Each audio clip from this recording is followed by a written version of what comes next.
saya akan menjelaskan mengenai peranan positif dari bakteri Escherichia coli, di mana bakteri ini merupakan bakteri yang berada di saluran pencernaan manusia. Bakteri ini bersifat gram negatif.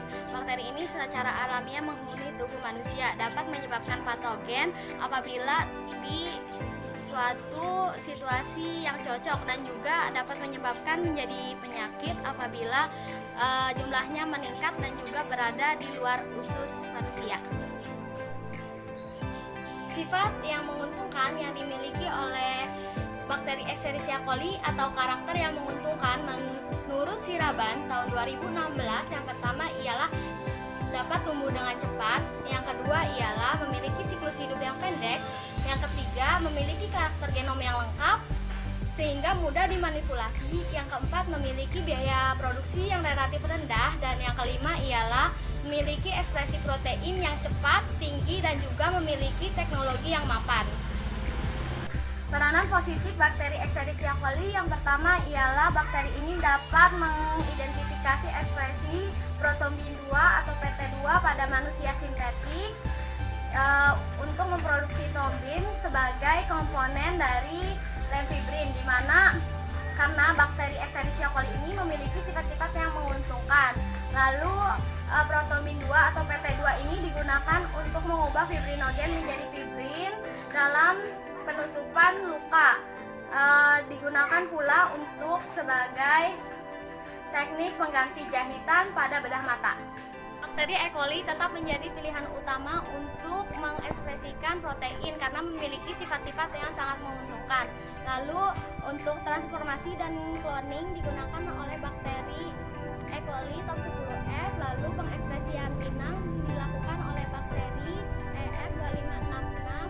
Selanjutnya bakteri E. coli ini dipreferensi dan juga selanjutnya dioptimalkan dan dianalisis dengan grafika Process Usage Analyzer atau GCA. Hal ini dikemukakan oleh Silaban tahun 2015. Peranan positif bakteri E. coli top 10F ialah dapat mengkloning dan juga dapat meremajakan plasmid. Adapun bakteri E. coli top 10F ini dapat mentransformasi sel kompeten dengan plasmid PTWIN1 protombin 2 dengan metode kejut panas. Lalu selanjutnya untuk mendapatkan plasmid PTWIN1 protombin 2, bakteri E. coli top 10F ini harus diisolasi terlebih dahulu. Peranan positif bakteri E. coli selanjutnya ialah bahwa bakteri E. coli BL21DE3 Arctic Express dapat digunakan sebagai pengekspresian sel inang. Lalu pengekspresian protein fusi protombin 2 dalam E. coli dengan menggunakan penginstruksian IPTG yang berada dalam galur E. coli BL21DE3 Arctic Express bersama E. coli dengan promoter T7 dan juga vektor PTWIN1. Bakteri E. coli Arctic Express ini berfungsi untuk mengkode RNA polimerase ke dalam segmen DNA. Bakteri E. coli Arctic Express ini berfungsi untuk mengekspresikan inang agar dapat tumbuh dalam kondisi larut. Inang ini dapat mengekspresikan CPN60 atau CPN10 Oleospora antarctica, di mana bakteri ini berasal dari bakteri psikofilik laut Antartika. Dalam pelipatannya, bakteri E. coli BL21DE3 Arctic Express ini dapat secara optimal untuk mengekspresikan fusi protombin 2 secara larut. Saya akan menjelaskan mengenai peranan bakteri Agrobacterium tumefaciens dalam bidang transformasi genetika. Bakteri Agrobacterium tumefaciens merupakan bakteri gram negatif yang hidup bebas di dalam tanah dan dapat tumbuh optimal pada suhu 28 derajat Celcius sampai 38 derajat Celcius. Agrobacterium tumefaciens tidak membentuk spora atau endospora dan dapat menyebabkan penyakit pada tanaman yang terinfeksi. Agrobacterium tumefaciens berkemampuan mentransferkan sel tanaman berhubungan dengan adanya plasmid penginfeksi tumor atau TI, dan penginfeksi akar atau RI. Peranan menguntungkan Agrobacterium tumefaciens dalam bidang transformasi genetik. Yang pertama yaitu transformasi gen dari K. alvarezi menggunakan Agrobacterium tumefaciens untuk menghasilkan rumput laut yang tahan terhadap penyakit ice-ice. Yang kedua, melakukan cloning gen Osera 1, mengintroduksikannya ke dalam genom padi dengan bantuan Agrobacterium tumefaciens dan mengonfirmasi toleransi tanaman yang positif mengandung gen Osera 1 terhadap kekeringan. Ketiga yaitu transformasi nilam dengan gen OSWR-KY 76 melalui bantuan vektor Agrobacterium tumefaciens untuk menghasilkan tumbuhan nilam yang tahan terhadap penyakit layu bakteri. Keuntungan transformasi genetik dengan menggunakan bakteri Agrobacterium tumefaciens antara lain relatif lebih murah, jumlah salinan gen sedikit, dan teknik pengulangan percobaan memberikan hasil yang serupa. Menjelaskan mengenai peran positif mikroba pada budidaya anggrek. Rekayasa genetika untuk memperbaiki karakter pembungaan tanaman anggrek dilakukan dengan overekspresi gen pembungaan yaitu gen PAFT dengan ditransformasikan melalui Agrobacterium tumefaciens. Gen PAFT merupakan gen yang diisolasi dari tanaman anggrek Phalaenopsis amabilis. Tanaman anggrek yang sudah disisipi gen PAFT akan memiliki masa juvenil yang lebih pendek sehingga berbunga lebih cepat. Nah, transformasinya yaitu dilakukan secara in vitro dengan target berupa irisan pangkal batang dari seedling yang berusia 12 bulan setelah semai. Saya akan menjelaskan mengenai teknik yang bermanfaat dalam rekayasa genetika. Yang pertama yaitu metode particle bombardment. Nah, faktor-faktor yang mempengaruhi metode ini antara lain yang pertama yaitu faktor fisika. Faktor fisika ini meliputi ukuran partikel emas, letak, dan posisi eksplan. Yang kedua, faktor biologi yang meliputi embriotip. Dan yang ketiga, mengetahui seberapa stabil gen yang telah ditransformasikan. Nah, keuntungan menggunakan metode particle bombardment ini yaitu dapat memindahkan partikel yang telah dilapisi gen secara handal dibandingkan Agrobacterium dikarenakan lebih cepat, sederhana, dan dapat menghasilkan frekuensi hasil yang lebih tinggi. Assalamualaikum warahmatullahi wabarakatuh. Saya Priska Maulin dari kelas Biologi C semester 4. Di sini saya akan menjelaskan tentang metode PCR atau polymerase chain reaction. Metode PCR yaitu untuk mengidentifikasi gen transgenik yang berada pada susu bubuk kedelai dan susu bubuk soya. Metode PCR sendiri yaitu merupakan teknik amplifikasi DNA secara in vitro daerah spesifik yang dibatasi oleh dua buah primer dengan bantuan enzim polimerase.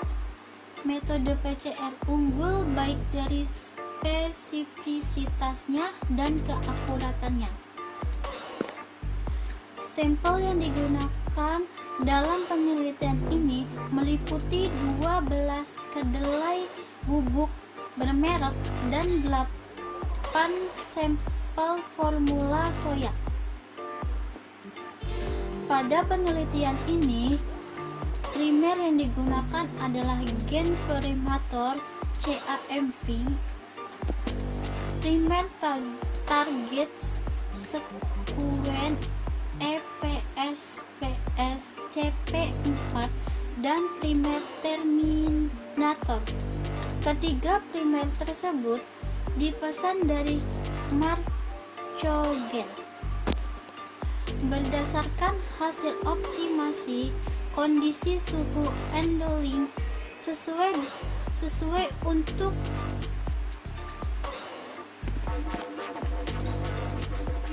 proses PCR menggunakan primer promotor yaitu 35S yaitu pada suhu 6 derajat Celcius. Untuk primer NOS terminator tidak ditemukan suhu yang optimum. Hal ini dapat dilakukan karena positif yang digunakan tidak komplemen dengan 10 primer. Dari amplifikasi DNA sampel, 6 sampel susu bubuk dan 5 sampel formula soya terdapat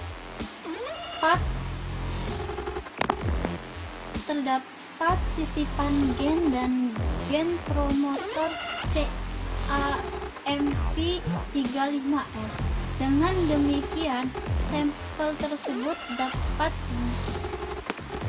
dapat dikatakan sebagai PRG. Selanjutnya yaitu ada teknik regulasi keanekaragaman hayati. Pemanfaatan keanekaragaman melalui pemuliaan secara konvensional teknologi rekayasa genetika memberi untuk menunjang ketahanan pangan, peningkatan kualitas hidup manusia. Teknik regulasi keanekaragaman hayati dapat digunakan untuk meningkatkan ketahanan tanaman terhadap cengkaman biotik dan abiotik, biofortifikasi dan produksi bahan farmasi. Selanjutnya yaitu ada terapi gen. Metode terapi gen merupakan metode pengobatan terbaru yang dilakukan dengan atau menyiapkan gen fungsional yang dapat menggantikan fungsi gen yang terkait dengan penyakit target yang selama ini belum ditemukan obat maupun vaksinnya. Dapat dicoba diobati dengan terapi gen. Terapi gen dilakukan secara in vivo maupun ex vivo menggunakan sel embrional maupun sel transfer gen fungsional. Pada terapi gen memanfaatkan vektor tertentu baik berupa virus seperti adenovirus, retrovirus, AFF maupun vektor non-viral menggunakan senyawa-senyawa organik tertentu. Cukup sekian penjelasan dari saya. Selanjutnya di sini saya akan menjelaskan peranan negatif dari bakteri E. coli. Pada penggunaan bakteri E. coli sering terjadi bias penggunaan kodon, juga sering menghasilkan protein agregat kompleks yang tidak aktif atau disebut dengan badan inklusif. Hasil analisis GCUA dari penggunaan urutan kodon fusi protomin 2 manusia pada E. coli menunjukkan hasil terdapat beberapa asam amino yang tidak preferens dengan bakteri E. coli. Setelah itu dilakukan optimasi karena pada wild type protomin 2 manusia banyak kodon yang belum preferensi dengan genom inang. Selanjutnya kodon tersebut dioptimasi sesuai dengan E. coli K12 pengode asam amino yang referens dengan GCUA. Tujuan dari optimasi ialah agar asam amino protomin 2 manusia memiliki preferensi dengan E. coli. Adapun setelah dioptimasi lalu dianalisis kembali menggunakan perangkat lunak GCUA. Lalu asam amino protomin 2 manusia preferensi dengan dengan kodon dari E. coli. Adapun hasilnya diperoleh rata-rata persentase sekitar 52,35%. Masalah dalam pengekspresian inang. E. coli sebagai inang yang diekspresikan ke organisme lain yang heterolog akan terjadi masalah karena genom manusia memiliki genom yang jarang sehingga tidak akan efisien dan akan terjadi masalah saat terjadi transkripsi. Adapun kekurangan dari organisme E. coli ini tidak bisa mengekspresikan dengan protein dengan bobot molekul tinggi yang memiliki banyak ikatan disulfida dan juga metode setelah translasi akan menjadi penerapan E. coli untuk memproduksi trombin dari pretombin 2 memiliki persentase keberhasilan yang kecil karena adanya pembentukan badan inklusif.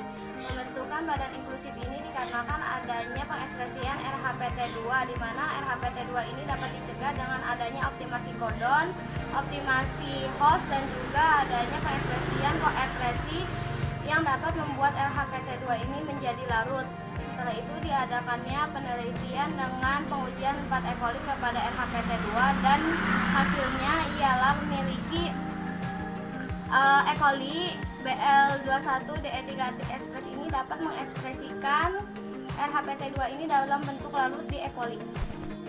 Perbedaan preferensi ekspresi HPT2 dengan HPT2 kodon asli ialah dalam ekspresi HPT2 memiliki kodon yang jarang dalam E. coli sehingga dapat menimbulkan masalah karena tidak efisien. Lalu kodon yang jarang di E. coli seperti AGA dan AGG merupakan kodon yang umum di manusia.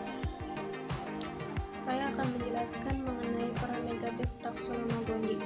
Nah, sebelumnya karakteristik dari taksonomi Gondy sendiri yaitu merupakan protozoa obligat intraseluler dan terdapat dalam 3 bentuk, yaitu takizoid, kista, dan okista.